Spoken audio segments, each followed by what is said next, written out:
Well, hello guys. Today we're gonna go hunting for beach glass. It's been coming in lately, so I'm gonna show you some of the things I do to try to find beach glass.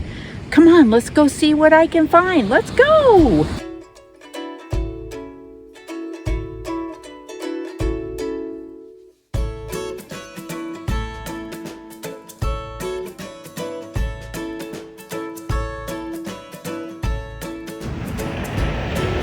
So lately, we have been finding a fair amount of beach glass, and there's actually some technique to it for you to be able to find it, because as you can imagine, look at these shell deposits that are just laying here along the beach, and it's like looking for a needle in a haystack.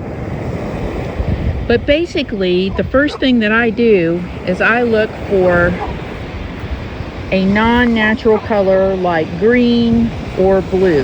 You know, you just scan the whole area. And I look for any blue or green. Most of the time it turns out to be, you know, a piece of plastic. And then the other thing that you do is you look for an irregularly shaped edge, an angular shaped edge.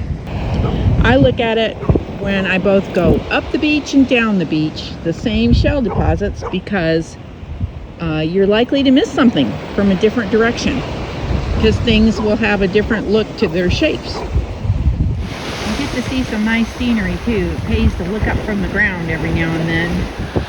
Okay, so this illustrates my point in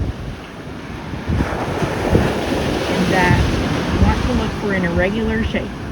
You guys notice where the irregular shape is. And brown is actually the most common color you'll find on here. I've been walking about 10 minutes. First find. And another tip is, I don't know how well you can see it, but my shadow is casting in front of me, and I prefer to try to have my shadow either behind me or beside me, but sometimes you can't avoid it. Now, if you notice, this right here has a very angular look to it as well, but the color is pink, so it tells me that this is a shell, and I wouldn't even normally look down here. But you can see some of the shells turn out pretty cool after being washed, and sometimes I keep them too. Now this is an example of how the glass will just jump out at you. Do you notice how much the green shows up?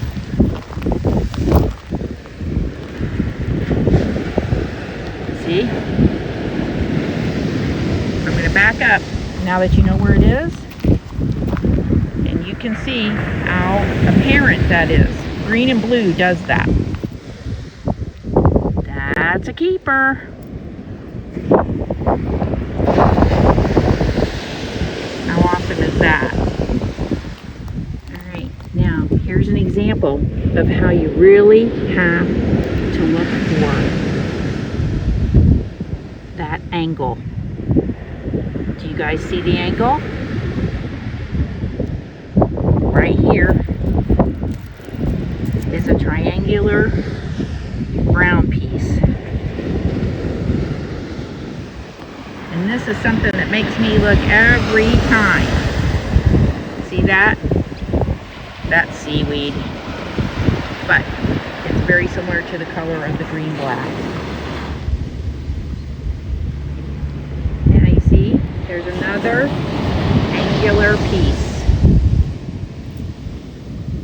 Now you see there's another angular piece right there.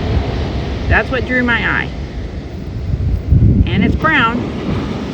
Like I said, brown is absolutely the most common one you'll find, at least on this beach.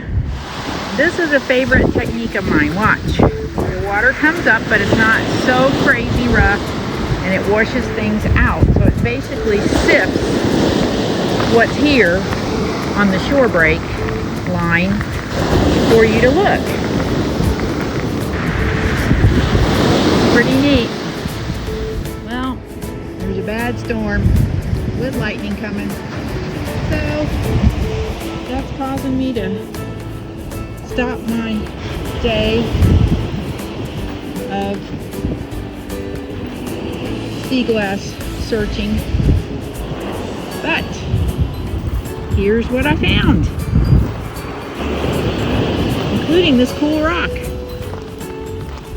I found about 7 pieces. So I hope this helped you. If you're a fan of Seaglass hunting, thanks for watching, guys. Hello friends, and thanks for giving us your time. And please drop us a comment because we just love getting those. But more importantly, keep going out and exploring. Life matters. We hope to see you again soon. Bye bye.